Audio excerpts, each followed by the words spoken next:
Está começando mais um Santa Dica, seu podcast de perguntas e respostas do agro, um podcast da Santa Helena Sementes. Olá para todos os nossos ouvintes e sejam bem-vindos ao Santa Dica, seu podcast de perguntas e respostas do agro. Eu sou José Afonso e hoje temos conosco Luiz Gustavo Mendes, que é engenheiro agrônomo, licenciado e mestre pela Exalc USP. Atualmente é empreendedor pela Bull Green e Agribase, no ramo de tecnologia no agronegócio. Com a pandemia, o mundo como um todo adotou mais tecnologia, incluindo o agronegócio. Nesse sentido, como a agricultura de precisão é uma das principais tecnologias utilizadas no agro, quais são as expectativas da agricultura de precisão para 2022? Bom, então é evidente, né, que com a pandemia aí, as novas digitalizações dentro do agronegócio tecnificaram as fazendas cada vez mais, estão buscando novas ferramentas, novos softwares, novas tecnologias para implementar em suas áreas. E eu acho que isso chegou e foi uma coisa muito boa, né, que aconteceu até em meio à pandemia, tudo, né, esse cenário, mas para o agronegócio foi uma tecnificação bem bacana. Tanto é que, recentemente, né, estava lendo um artigo que saiu na Forbes, entre as 100 maiores empresas do agronegócio brasileiro, e somado a essas 100 empresas, a gente vê que dá um faturamento bruto de 1,29 trilhão de reais. Então, comparado aí a 2020, 2019, a gente tem um crescimento de 24%. E isso acabou também sendo possível frente aí, óbvio, ao alto preço aí das commodities, mas também cada vez mais essas empresas e essas fazendas no Brasil estão colocando novas tecnologias. E hoje eu vejo que dos clientes que eu atendo, principalmente a gente pela Bull Green, né? Eu atendo mais clientes de pecuária, então pecuária também está com um valor bem alto, né? Um valor bem bacana de mercado. Aqueles pecuaristas que conseguem fazer um manejo legal dos seus pastos, estão buscando tecnologia. Antigamente a gente falava de adubar pasto, nossa senhora, o pecuarista nem imaginava, né? Sair da minha fazenda, meu avô sempre fez assim, e hoje nem entrava, né? E hoje, cada vez mais, a gente vê que o pecuarista está adubando fazenda, está fazendo análise de solo, mesmo que seja aí por talhão, a gente consegue, mesmo com tecnologias, eu falo, existem muitas, né, disponíveis no mercado, hoje drones, satélites, sensores, mas dá para começar fazendo do básico. Então, o pecuarista hoje está fazendo uma análise de solo, está jogando aí esses insumos, está tendo aí um maior rendimento e consegue, às vezes, colocar uma maior quantidade de arrobas por hectare, unidades animais por hectare, acaba sendo aí mais eficiente. E também, né, para grãos, isso daí já vem se intensificando. Então, para grãos também, muita máquina, muita tecnologia. Hoje, aqui no Brasil, a gente já está muito bem servido, né, dessas empresas que fornecem tecnologia. E o que ainda falta, né, é capacitação, eu acho, na minha visão, pessoas, eu acho, disponíveis, né, que entendam de toda essa tecnologia, consigam aplicar tudo isso de uma forma bem inteligente dentro da fazenda. Então, hoje, a gente tem tecnologia, inclusive, de baixo custo, que a gente passa aí para os nossos alunos. Eu tenho aqui a minha outra empresa, a Agribase. A Agribase fornece cursos, mentorias, capacitações. Então, a gente viu que a gente tinha tecnologia, tinha máquina, tinha software, que faltava. Faltavam pessoas aí capacitadas para aplicar tudo isso da maneira correta no campo. Então, eu acho que, em meio dessa pandemia, o setor aí do agronegócio brasileiro conseguiu meio que dar a volta por cima. A gente vê em resultados, né, e não simplesmente falando, mas PIB cresceu dentro do agronegócio, cada vez mais. Dessas 100 maiores empresas que eu comentei, todas elas, né, com faturamento de pelo menos 1 bilhão em 2020, então são empresas grandes no setor, e apenas 5 dessas 100 tiveram aqui em 2021, né, um faturamento menor do que em 2020. Mas, dentre essas empresas, a gente viu que houve casos que a receita delas mais que dobrou, graças aí a esse cenário, né, que a gente vem vivendo. Então, o Brasil, sim, né, é um país do agronegócio, cada vez mais a gente tem chances, né, de bater recordes, a gente bate recordes safra após safra. Então, cada vez mais com tecnologia, a gente acha que vai atingir melhores resultados dentro do agronegócio brasileiro. Quando falamos em agricultura de precisão, quase sempre pensamos em GPS e piloto automático. Mas quais são as outras vantagens e objetivos que o produtor pode ter com a agricultura de precisão? Excelente. Essa é uma dúvida que muitos produtores têm, né? Muita gente eu escuto quase todo dia, né? Eu vou atender clientes. Então, primeira coisa, Luiz, cara, eu sou pequeno produtor, eu sou médio produtor, eu não tenho dinheiro para investir. Então, a agricultura digital, a agricultura de precisão, a gente tem hoje várias denominações, né? Que cada dia mais 4.0, 5.0, nada mais é do que entender que as fazendas aí dos clientes nossos, que as fazendas têm variabilidade, ou seja, todo mundo sabe, né? Que as áreas aí não são uniformes. Então, tem um talhão que produz mais, tem um talhão que produz menos. Então, os principais setores aí de agricultura de precisão, de agricultura digital, o primeiro deles vai cuidar da manejo da variabilidade do solo. Então, a gente entra com fertilidade, com análise de solo, entender como que as lavouras estão se comportando, e aí buscar ferramentas ou para aplicar esses insumos de forma mais eficiente, otimizar essa aplicação, seja reduzindo ou seja aí aplicando, né, mais até, porém nos locais aí que a gente vê que precisa de mais insumos, então aplicar de uma forma inteligente. E a segunda vertente, então a primeira é essa que eu comentei, né, de aplicar esses insumos e manejar a variabilidade do solo. Temos inúmeros sensores para fazer isso, né, seja de drone, satélite ou sensores portáteis. E a segunda delas, que é a parte que é mais fácil, né, ao visto aí dos olhos do agricultor, que é a parte de máquinas, ferramentas, softwares. Então, o produtor hoje ele entende muito bem, né, um drone voando, ele entende muito bem um trator aí com piloto automático. Isso aí aos olhos dele, né, ele vê lá o trator andando. Então, para ele é mais fácil comprar essa tecnologia e aplicar. Só que, de nada adianta ele ter uma máquina, ele ter um trator ali andando na lavoura com um sistema de direcionamento automático, com piloto automático, porém, ele esquecer aí de manejar a fertilidade do solo. Então, o cara, às vezes, tem ali uma lavoura que ela tá pobre em fertilidade, ela tá ruim, mas ele vai lá e ele compra o trator aí de 300 mil reais, ele vai colher de forma mais rápida? Vai colher na linha, em linhas paralelas, tudo certinho? Vai. Só que a lavoura dele tá ruim. Então, ele não vai, dessa forma, reduzir os custos, seja com a aplicação de insumos, ser mais eficiente ou aumentar a sua produtividade. Então, eu falo que esses conceitos, eles têm que andar juntos. Então, eu vejo muita oportunidade, muito mercado de trabalho para quem quer entrar nessa área hoje. Inclusive, a gente passa para os alunos nossos, né, essas oportunidades.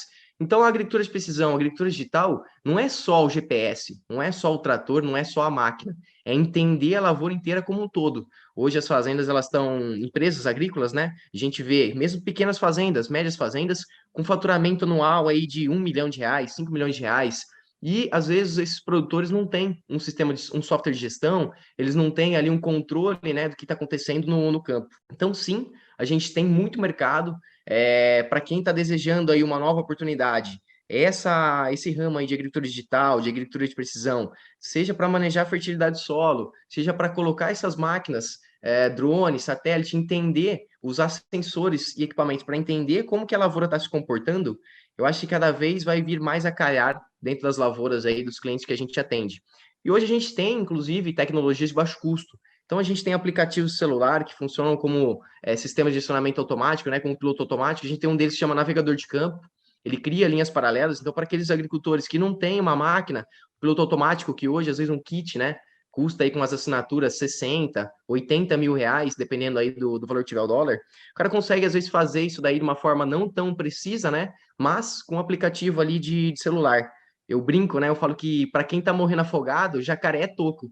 Então, se o cara ali não tem nenhuma ferramenta, o cara não tem nenhum sensor, existem ferramentas de baixo custo que ele pode começar a aplicar nas suas lavouras. É igual andar de bicicleta, né? O cara não começa, não pega a bicicleta e já sai andando, né? Então, primeiro ele anda com a rodinha, então ele coloca softwares, instala ali, faz algumas tecnologias, alguns manejos de baixo custo. Depois, à medida que ele vai conhecendo essas tecnologias, ele vai sabendo como funciona, vai sabendo como fazer a gestão de forma mais eficiente da sua lavoura, aí sim, né? É o sonho nosso ver trator com piloto automático, ver software de gestão, ver as fazendas com imagens satélites, com drones voando ali, né? Cada vez mais eu acho que a gente está arrumando para essa linha dentro do agronegócio. Mas saiu essa semana aqui, né, uma reportagem. Nos Estados Unidos vai lançar e a John Deere vai comercializar já o primeiro trator aí que dirige sozinho, né? Primeiro trator que não precisa de operador. Eu falo que, às vezes, aqui no Brasil, muitos produtores querem comprar esse equipamento, é um equipamento caro, colocar lá, mas às vezes esquece, né, do arroz com feijão bem feito. Esquece de fazer uma análise de solo, não faz uma análise de solo todo ano, não faz aplicação ali de insumos, não sabe como que a lavoura dele está se comportando, mas o cara tem lá, né, o trator bonitão lá, vermelho, né, verde, azul, qualquer que for aí a marca que ele esteja utilizando, zero bala. Então, eu acho que a gente tem que voltar um pouquinho, né, pensar um pouquinho no arroz com feijão bem feito, e para fazer o arroz com feijão bem feito não precisa de muito investimento. Ainda sobre essas outras vantagens da agricultura de precisão, ela pode nos ajudar em um plantio de milho ainda melhor? Então, a agricultura de precisão, essas novas tecnologias digitais, seja no plantio aí de milho ou de outros grãos que os produtores têm no campo, a gente consegue, através de sensores e ferramentas, através de análise de solo, por exemplo, também, ou sensores aí de condutividade elétrica, a gente consegue estimar como que está a textura ali do solo em questão. Então, são sensores que já tem comercialmente aí pelo Brasil, os produtores conseguem contratar esse tipo de serviço, aplicar e fazer esses mapas das suas áreas. E aí, com essas informações em mãos, os produtores, principalmente de milho, conseguem entender ali como que tá a textura das suas regiões, entender ali se eu tenho solos mais argilosos, se eu tenho regiões com solos mais arenosos, e aí, entendendo também um pouquinho do clima, se eu vou ter ali um efeito, um veranico no final do ciclo, principalmente um milho aí, segunda safra, que eu vou ter um déficit hídrico no final do ciclo, que é a parte que eu preciso, né, fazer o enchimento aí desses grãos. Então, em áreas mais argilosas, que eu sei que esse milho vai segurar um pouquinho mais a umidade, eu posso semear esse milho mais tarde. Agora, se eu tenho áreas mais arenosas na minha fazenda, com essa informação eu consigo tratar o meu manejo, eu faço semeadura um pouco antecipada para não perder produtividade, principalmente no final do ciclo. Então, às vezes, eu vejo muita gente que não consegue, né, olhar, ele sabe que tem a tecnologia, ele sabe que tem o dado, agora como que ele transforma esse dado em informação? E essa analogia que eu fiz aqui, essa interpretação desse mapa, que é o que às vezes eu vejo que falta nas fazendas. Então, o cara tem ali um mapa de textura de solo, agora como que ele usa esse mapa, sabendo aí como que a lavoura dele se comporta, seja mais argiloso, seja mais arenoso, para fazer uma semeadura mais eficiente. Então, variar também população de sementes. No milho é excelente. Se eu tenho ali um solo mais argiloso, se eu tenho um solo com maior fertilidade, eu posso colocar mais sementes por hectare. Hoje eu já tenho a máquina, eu regulo ali, coloco mais sementes por hectare. Eu vou ter um ganho de produtividade. Então, em outras áreas que às vezes eu tenho solo mais pobre, eu tenho solo mais arenoso, eu posso também mexer e colocar uma população de sementes um pouco mais baixa, para não ter também tanta competição. Então, às vezes, variando a população de sementes, hoje sementes tratadas, sementes de alta qualidade, a gente consegue aumentar a produtividade da fazenda só mudando o nosso manejo. Então, às vezes, eu não preciso aumentar, por exemplo, né? Eu não preciso semear essa dose uniforme na minha fazenda inteira. Então, eu uso essas tecnologias, o produtor tem que pensar nisso de uma forma a reduzir custo na sua fazenda e aumentar os seus lucros. Então, hoje a gente tem essas tecnologias que já podem ser utilizadas, que devem, inclusive, né, ser utilizadas. A gente já tem máquina para fazer essa aplicação e a gente já tem sensor para levantar esses dados. Então, o produtor, eu brinco que está com a faca e com o queijo na mão. É só saber, eu acho que, como aplicar esses conceitos nas suas lavouras. E eu vejo que é isso que falta. Então, a gente já tem, igual eu comentei, já temos máquina, já temos tudo disponível. Agora, como é tudo muito novo, é tudo muito recente, então eu acho que falta um pouquinho esse trabalho que a Santa Helena vem fazendo, junto com a gente, né, de levar esse conhecimento, levar como transformar esse dado em recomendação, é o que o produtor rural brasileiro hoje está precisando. Então, saber o que ele faz com esse dado, saber como que ele transforma tudo isso em dinheiro no bolso dele. Então, essa forma que eu comentei, né, é uma delas, mas existem outras também que o produtor pode buscar na internet, pode buscar em sites, pode buscar em podcasts, que certamente vai fazer ele ser mais eficiente no campo, ganhar mais dinheiro e até reduzir custos aí na sua fazenda. Muito bom, Luiz. Estamos chegando ao fim do nosso episódio, então gostaria de agradecer você, Luiz Gustavo, por todas as explicações e fique à vontade para deixar um recado final para os nossos ouvintes. Bom, e queria agradecer, né, o convite do pessoal de Santa Helena Sementes, por estar falando aqui com vocês. Eu acho esse trabalho fantástico, né? A gente precisa de cada vez mais pessoas que estão aí imersos, né, que estão no campo de batalha, que estão vendo o que funciona nas fazendas aí dos clientes, disseminar isso daí, porque quem ganha aí com isso, eu acho que é o agro brasileiro, né? A gente bate recorde em cima de recorde. Cada vez mais esse país aqui tem de tudo, né, para ser a potência e primeiro, né, exportação e produção da maioria aí das commodities que a gente vê no Brasil. Queria agradecer de novo, né, a oportunidade de estar aqui falando com vocês. Queria agradecer o pessoal que está ouvindo a gente. Para quem quiser saber mais um pouquinho do nosso trabalho, eu sou dono aí da Agribase, da Bull Green. Vocês podem me encontrar aí também, digitar Agribase na internet, no Instagram também, @Agribase.